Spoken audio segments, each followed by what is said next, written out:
मंगलकारी देव तुम मंगल करो गणेश, जय वंदन तुम्हरे करे कर काटो सबके कलेश। श्री गणेशाय नमः। 5वां अध्याय प्रारंभ। दत्तात्रेय जी कहते हैं कि हे राजन, एक प्राचीन इतिहास कहता है, भृगुवंश में ऋषिका नाम की एक ब्राह्मणी थी जो बाल्यकाल में ही विधवा हो गई थी। वह रेवा नदी के किनारे विंध्याचल पर्वत के नीचे तपस्या करने लगी। वह जितेंद्रिय, सत्यवक्ता, सुशील, दानशीला तथा तप करके देह को सुखाने वाली थी।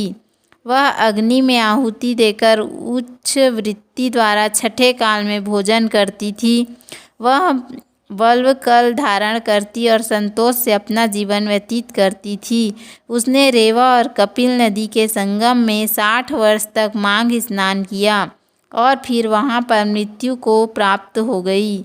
माघ स्नान के फल से वह दिव्य 4000 वर्ष तक विष्णु लोक में वास करके सुंदर रूप सुंद दैत्यों का नाश करने के लिए ब्रह्मा द्वारा तिलोत्तमा नाम की अप्सरा के रूप में ब्रह्मलोक में उत्पन्न हुई।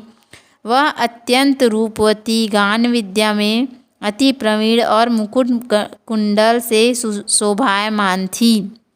उसका रूप, यौवन और सौंदर्य देखकर ब्रह्मा भी चकित हो गए।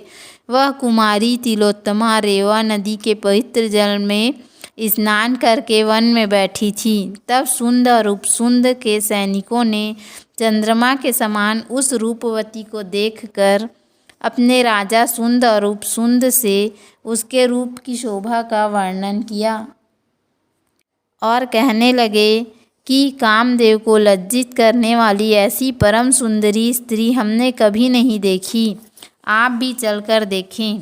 तब वह दोनों मदिरा के पात्र रखकर वहाँ पर आए जहाँ पर वह सुंदरी बैठी हुई थी और मदिरा के पान से विह्वल होकर काम पीढ़ा से पीड़ित हुए और दोनों ही आपस में उस स्त्री रत्न को प्राप्त करने के विवाद ग्रस्त हुए और फिर आपस में ही युद्ध करके वहीं समाप्त हो गए।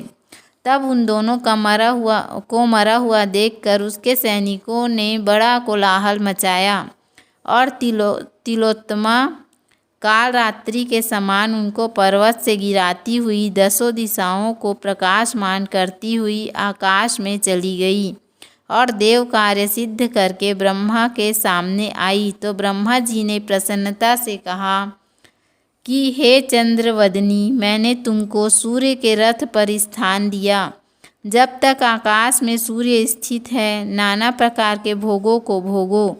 सो हे राजन, वह ब्राह्मणी अब भी सूर्य के रथ पर माघ मास स्नान के उत्तम भोगों को भोग रही है। इसलिए श्रद्धावान पुरुषों को उत्तम गति पाने के लिए यत्न के साथ माघ मास में विधि पूर्वक स्नान करना चाहिए। बोलो श्री हरि विष्णु भगवान की जय।